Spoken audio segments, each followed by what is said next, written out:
don't just want the news, they want the truth. What others hide, I bring to you with evidence. Politics, corruption, human rights. No filters, no fear, just facts. I don't stop until the system shakes.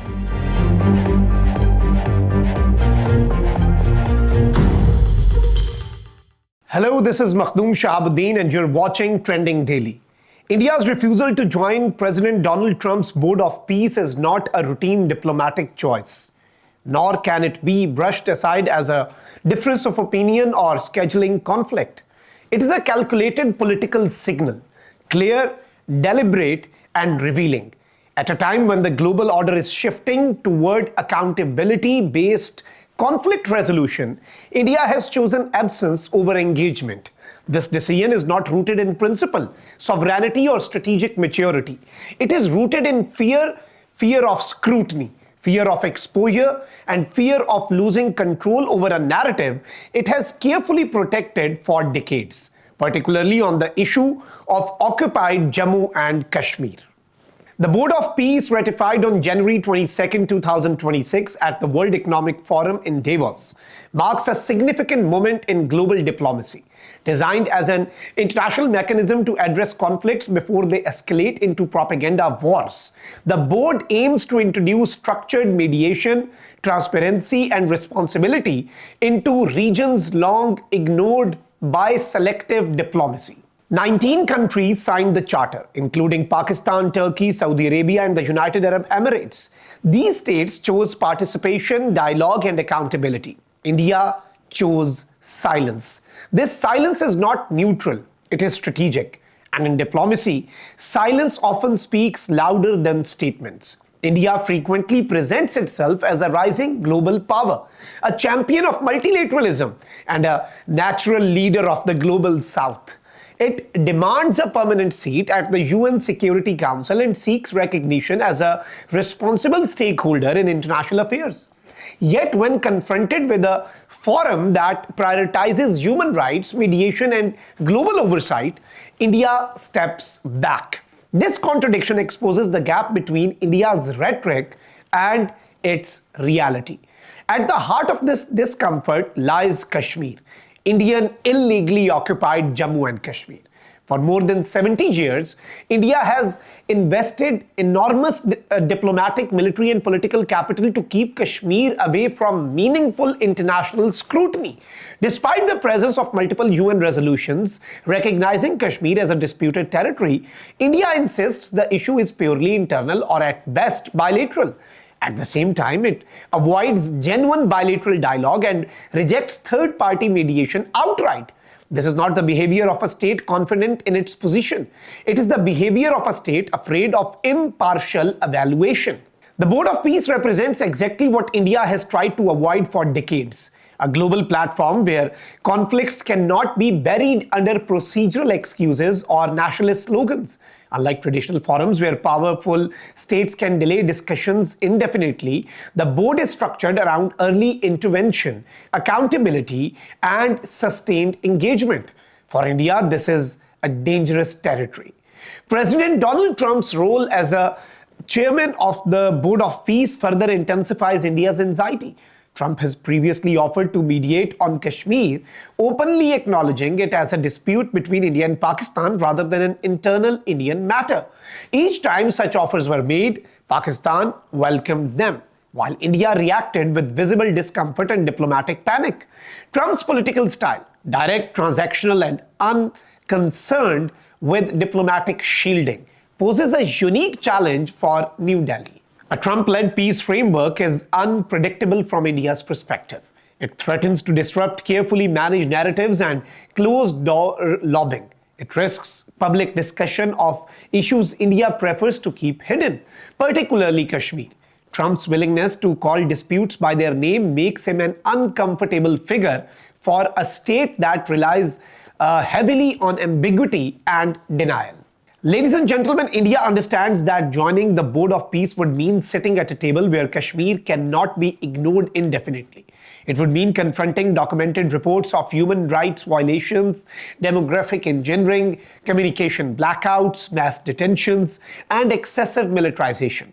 It would mean allowing Kashmiri voices, long silenced under curfews and censorship, to be raised in an international setting India does not control. That is a risk New Delhi is unwilling to take. The context of Gaza further explains India's unease.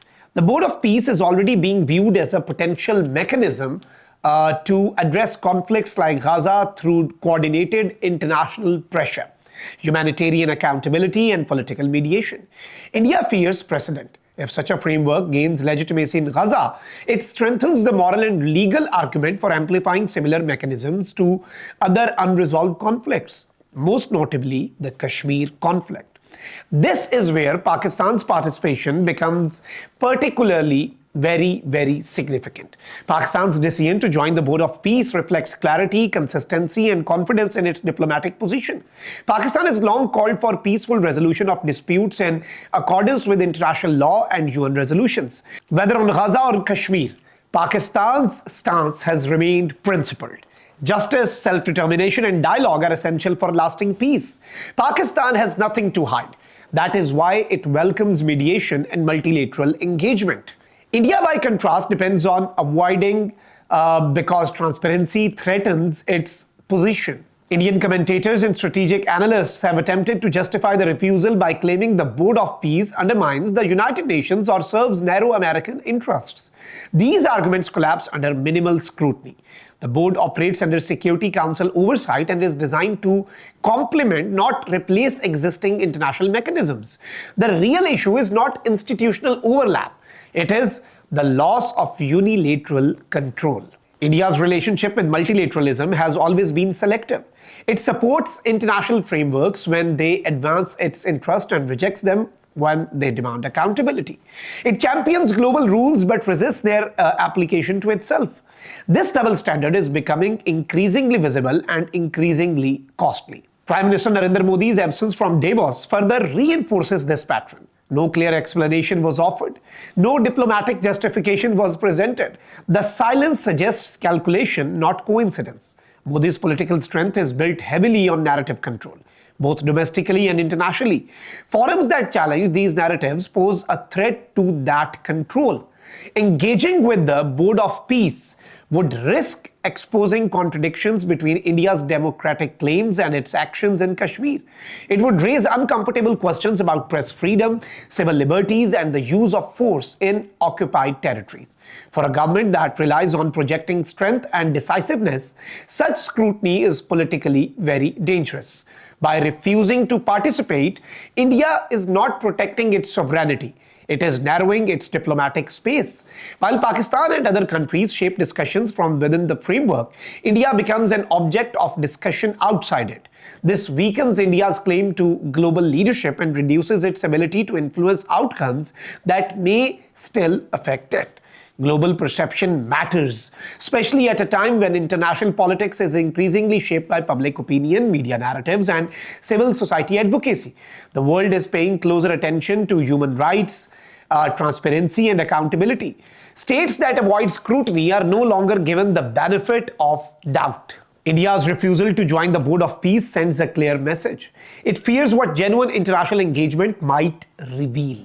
For Pakistan, this moment represents a diplomatic opportunity. By stepping forward, Pakistan has reinforced its image as a responsible and confident stakeholder. It has elevated the Kashmir issue morally and diplomatically without confrontation. Pakistan's participation demonstrates a simple but powerful truth. Those confident in their position do not fear international forums. India's strategy of evasion may offer short-term political comfort, but it carries long-term consequences. Absence does not prevent scrutiny. It intensifies it. Decisions will still be made. Narratives will still be shaped. The difference is that India will not be present to influence them.